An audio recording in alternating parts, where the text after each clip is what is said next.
How many persons whose bodies lie in the grave today once said, "Someday I'll give my life to Jesus and live for him"?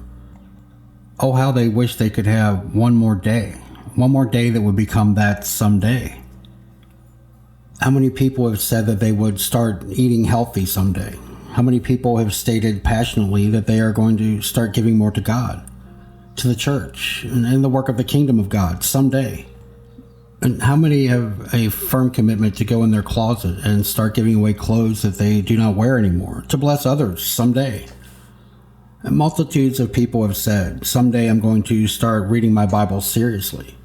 And many of them same people also state, "I'm going to really get serious with my prayer life someday." How many parents have said, "Someday I'm going to start having my children read the Bible out loud daily"? And how many parents have said, "I'm going to start teaching my children how to pray every day.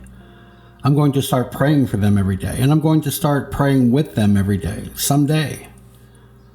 Someday I will start calling people on the phone to ask them, how can I pray for you? Someday I'm going to start to faithfully share the gospel daily. Someday I'm going to begin to disciple others in their faith and help them grow stronger in the Lord.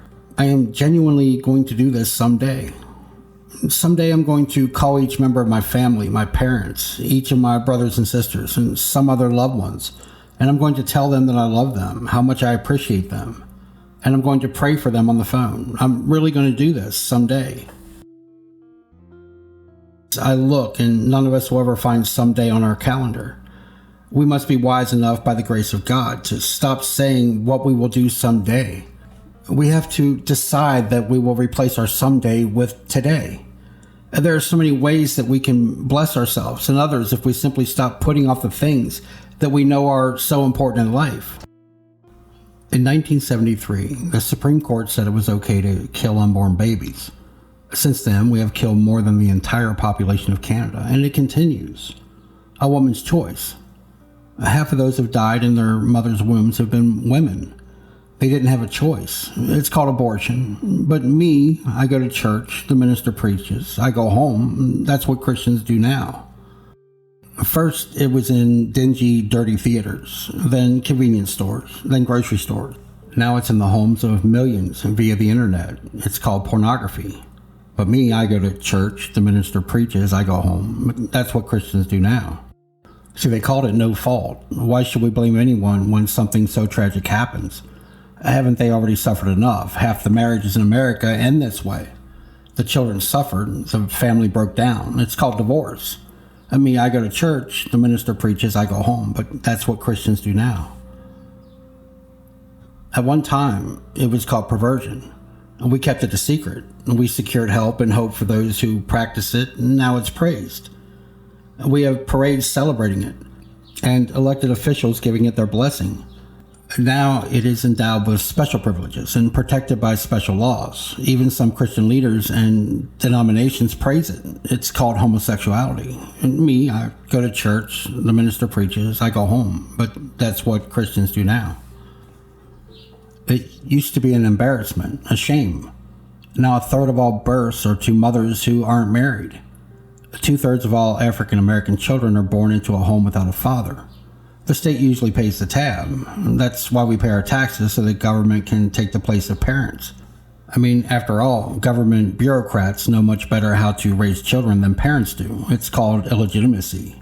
I go to church, the minister preaches, I go home. That's what Christians do now.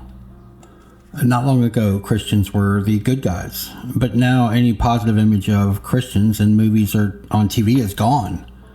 We are now depicted as the bad guys, greedy, narrow-minded hypocrites. The teacher can't have a Bible on her desk, but can have a Playboy. We don't have Christmas and Easter holidays, just winter and spring break. We can't pray in school, but can use foul language. It's called being tolerant. But me, I go to church, the minister preaches, I go home. That's what Christians do now. Yes, all these things came to pass in the last 30 years. Where were the Christians? Why were they in church? All these things are for someone else to deal with. Times have changed. Involvement has been replaced with apathy. But don't blame me. I didn't do anything. I go to church. The minister preaches. I go home. That's what we do now. But my friends, the Bible teaches us not to put off important things that need to be done today. In Proverbs 3:27, we are told, "Do not withhold good from those to whom it is due, when it is in the power of your hand to do so.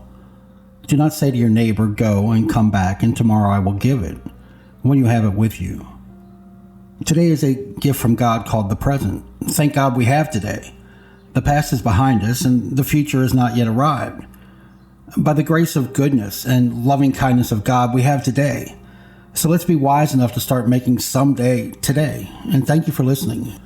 And if you enjoyed this message, I do wish that you would like, share, and subscribe. If you wish to donate, it'd be greatly appreciated.